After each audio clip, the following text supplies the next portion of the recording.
गांव ज्यादा बड़ा नहीं था। उस छोटे से गांव में पंडित की दुकान बड़े आराम से चल रही थी। जो भोग आदि मंदिर में जाता था, पंडित को काफी कुछ मिल जाता था। देनू का लड़के शहर में पढ़ने गया हुआ था, क्योंकि गांव में ज्यादा सुख सुविधा भी नहीं थी। जब उसकी पढ़ाई पूरी हुई तो वह अपने गांव कुछ दिन के लिए आया था। जब वह गांव में आया तो देखा कि गांव की बहुत बुरे हाल है। बारिश भी नहीं होती है, जिससे फसल भी बहुत अच्छी नहीं हो पा रही थी।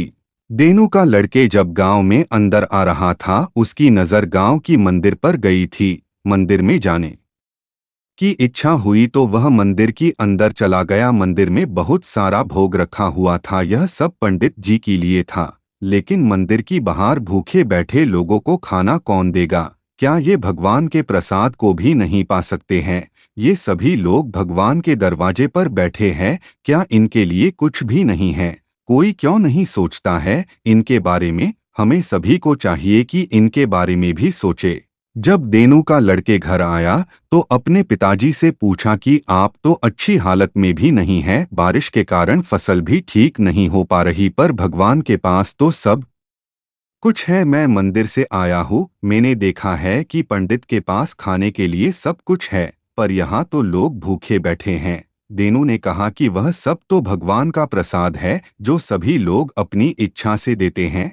हम सभी लोग भगवान को पूजते हैं, इसलिए सभी लोग मंदिर में प्रसाद देते हैं। लड़के यही सोच रहा था कि हम कितनी भी मेहनत करें भगवान को जरूर मानते हैं, चाहे हम कितनी भी मुसीबत में हो, पर भगवान की पूजा करना नहीं छोड़ते हैं। देनू ने कहा कि अब तुम थक गए हो, आराम करो और अपनी पढ़ाई पूरी करके इस गांव के लिए कुछ अच्छा करो। देनू के लड़के ने वहां पर पानी की पूरी तैयारी करवा दी थी, जिससे किसी की भी फसल को कोई नुकसान न हो। अब वह गांव कुछ और भी अच्छी हालत में हो गया था। हमें भी दूसरों की मदद करनी चाहिए। अगर हम दूसरों की मदद करेंगे तो हमारी मदद भगवान करेंगे।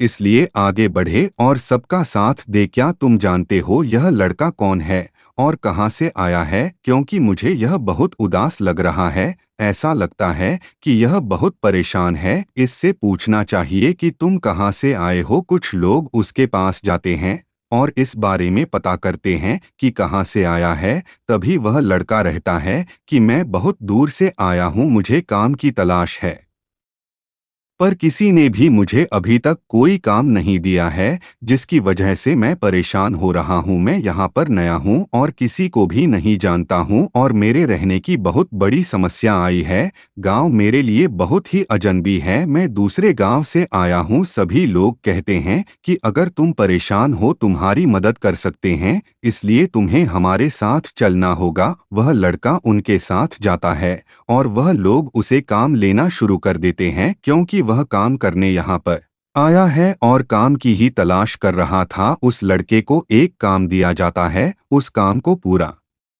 करने की क्षमता रखता है और वह एक दिन उस कार्य को पूरा कर लेता है। सभी लोगों को यह आश्चर्य होता है कि यह लड़का बहुत ही मेहनती है और यह काम भी बहुत अच्छी तरह कर रहा है। कुछ समय पहले वह लड़का उन लोगों के लिए अजनबी था, पर अब वह उनका काम बहुत अच्छी तरह से कर रहा था, जिसकी वजह से सभी लोग बहुत खुश थे और उन्हें ऐसा लड़का मिल गया था जो कि बहुत ही मेहनत करता था। उसे पूछा जाता है कि तुम इतनी मेहनत क्यों कर रहे हो? तभी लड़का कहता है कि मुझे यह बताया गया है कि जीवन में अगर मेहनत करते हो तो तुम सब कुछ प्राप्त कर सकते हो, इसलिए मैं मेहनत कर रहा हूँ। उस लड़के के विचारों से सभी लोग बहुत ही प्रभावित हो चुके थे। जो लोग काम नहीं करना चाहते थे वह भी अब काम कर रहे थे। अब उन्हें लग रहा था कि यह लड़का जब सब कुछ कर सकता है तो हमें भी सब कुछ करना चाहिए। सभी लोग अपने खेत में मेहनत कर रहे थे। उस लड़के को देखकर वह लोग भी काम करना शुरू कर चुके थे, जिन्होंने अब तक कोई काम नहीं किया था। उस लड़के की वजह से सभी लोग मेहनत कर रहे थे। यह इसलिए हो पाया था क्योंकि वह लड़का अकेले ही बहुत सारे लोगों का काम पूरा कर रहा था। उन्हें लग रहा था कि जब यह लड़का कर सकता है तो हम क्यों नहीं कर सकते। जीवन में ऐसे बहुत से काम होते हैं जिन्हें लोग पूरा नहीं करना चाहते, पर जब वह किसी मेहनत करने वाले को देखते हैं तो उन्हें ऐसा लगता है वह कार्य करना चाहिए। एक लड़के की वजह से पूरे गांव में सभी लोग मेहनत कर रहे थे।